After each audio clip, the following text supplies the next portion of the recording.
Good morning, I'm Craig DeGrelli. It's Thursday, May 22nd, 2025, and these are your Unbiased Updates.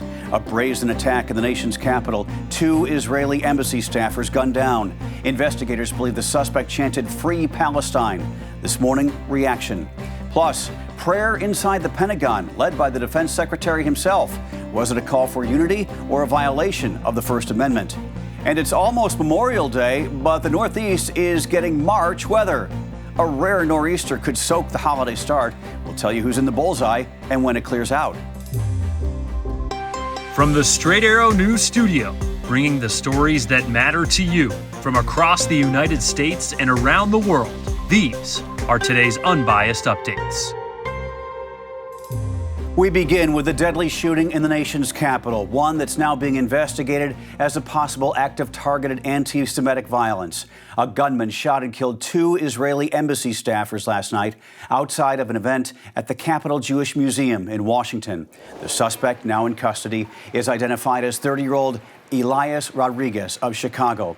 Police say he waited outside the event, opened fire at close range, killing a man and a woman who had just left the reception.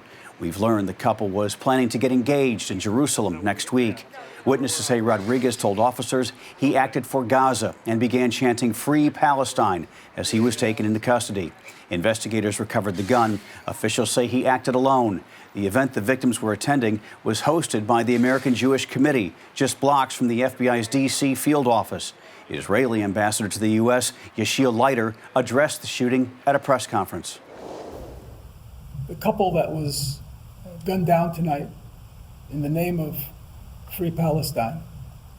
It's a young couple about to be engaged. The young man purchased a ring this week with the intention of proposing to his girlfriend next week in Jerusalem. They were a beautiful couple who came to enjoy an evening in Washington's Cultural Center. President Trump condemned the attack on Truth Social this morning, writing, quote, "These horrible D.C. killings, based obviously on anti-Semitism, must end now. Hatred and radicalism have no place in the USA. Condolences to the families of the victims. So sad that such things as this can happen. God bless you all." The FBI and counterterrorism teams are now leading the investigation. There is no ongoing threat this morning, but security at Israeli diplomatic sites worldwide is being increased. A federal judge has ruled the Trump administration unquestionably violated a court order by deporting 8 men convicted of violent crimes to South Sudan, despite being told not to. The ruling came from Judge Brian Murphy in Boston, who said the administration failed to give the men proper due process, including a meaningful opportunity to object to being deported to a third country. Judge Murphy did not order the return of the deportees, as the plaintiffs had hoped, but issued new guidance for future cases. The government must now give migrants at least 10 days to raise concerns about safety in the destination country. If there is reasonable fear, immigration proceedings must be reopened. Even without that fear, detainees must still be given a fair chance and 15 days to reopen their case. Judge Murphy also blasted the administration's interpretation of what a meaningful opportunity means, saying it fell short of legal standards he laid out earlier this year. In a statement late last night, DHS spokesperson Tricia McLaughlin called the ruling deranged, saying the message this activist judge is sending to victims and their families is, "We don't care." President Trump and Secretary Noem are working every day to get vicious criminals out of our country, while activist judges are fighting to bring them back onto American soil. Now to a controversial moment inside the Pentagon. Defense Secretary Pete Hegseth led a Christian prayer service Wednesday during working hours from a lectern bearing the Pentagon seal, telling the packed auditorium he plans to make it a monthly event. His hometown pastor led the sermon, thanking God for President Donald Trump and calling him a, quote, sovereignly appointed leader. The event was voluntary, but officially promoted and broadcast internally, something critics say crosses a constitutional line. A former Pentagon lawyer called it a clear violation of the First Amendment, and legal experts warn it puts pressure on service members to participate. Hegseth says it reflects America's tradition, and the U.S. is a nation in need of prayer. It's late May, but in the Northeast, it feels more like March with a bad attitude.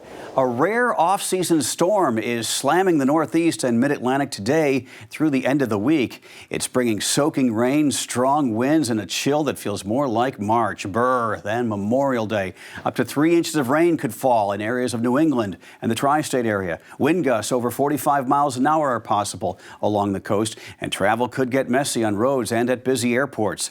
These storms usually hit in winter, but an unusual clash of Arctic cold air and Atlantic warmth is driving this one. Now, the good news is things start drying out Sunday, and by Monday, sunshine returns just in time for the holiday itself.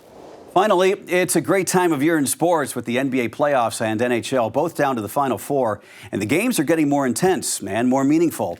In front of a sellout crowd at the world's most famous arena, Madison Square Garden, last night, the Indiana Pacers came from 17 behind in the fourth quarter to defeat the New York Knicks 138 to 135.